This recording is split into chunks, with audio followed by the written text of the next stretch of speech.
Hi అండి, నేను పనసకాయతో పలావ్ చేస్తున్నాను. పనసపండు తినేవారే పలావ్ చేసుకోండి, ఇష్టం లేని వారు స్కిప్ చేయవచ్చు.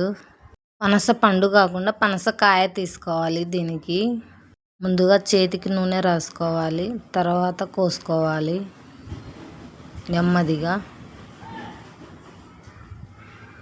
నాకైతే ఈ పండు ఇష్టం లేదు, మా వారి కోసం ఈ పలావ్ చేస్తున్నాను.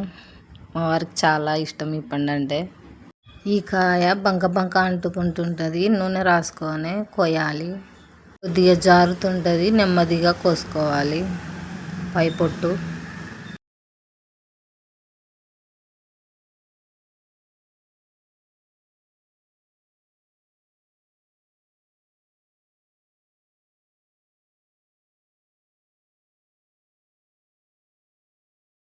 ముందుగా ఒక బౌల్ పెట్టుకోవాలి, గ్యాస్ ఆన్ చేసుకొని తగినంత నూనె వేసుకోవాలి. ఈ ముక్కలను ఫ్రై చేసుకోవాలి. 2 minutes ఫ్రై చేసుకోవాలి.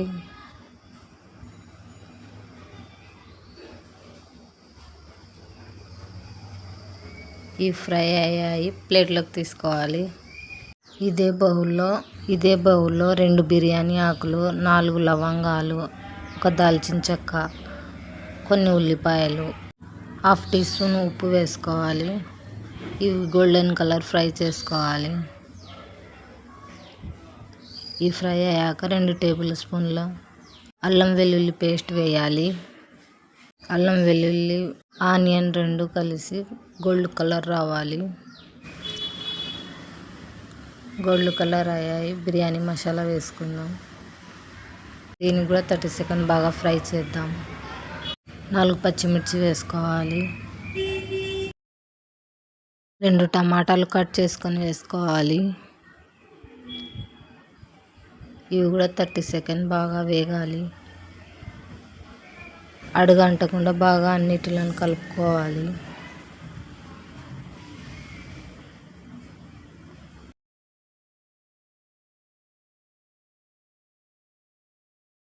వన్ టీ స్పూన్ కారం వేస్తున్నాను.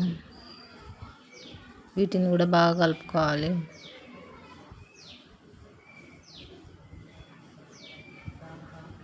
1/2 టీ స్పూన్ ఉప్పు వేస్తున్నాను. 1 టీ స్పూన్ ధనియాలు వేస్తున్నాను. వీటిని కూడా బాగా కలుపుకోవాలి. వేయించి పక్కన పెట్టుకున్న పనసకాయలను వేసుకుందాం. మసాలాలు అన్నీ పట్టేలాగా బాగా కలుపుకోవాలి.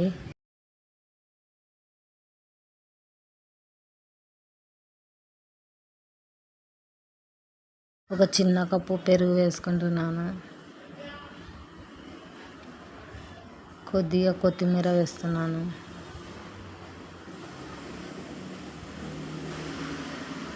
వీటన్నిటిని బాగా కలుపుకోవాలి.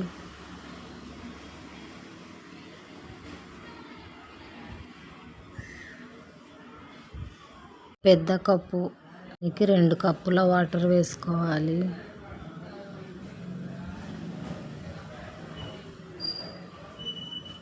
వీటన్నిటిని బాగా కలుపుకోవాలి. 1/2 గంట ముందే బియ్యాన్ని నానబెట్టుకున్నాను. బియ్యాన్ని వేస్తున్నాను.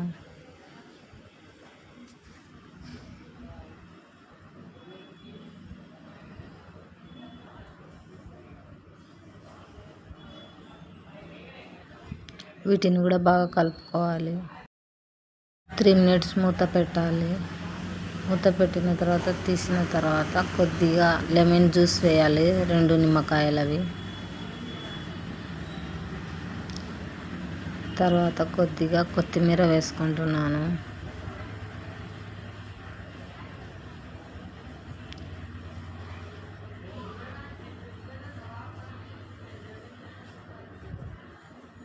అన్నీ బాగా కలుపుకోవాలి.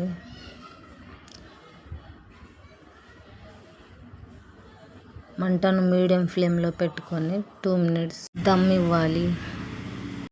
దీంట్లో combination chicken, mutton, egg curry, ఆలు కర్రీ ఏవైనా బాగుంటాయి.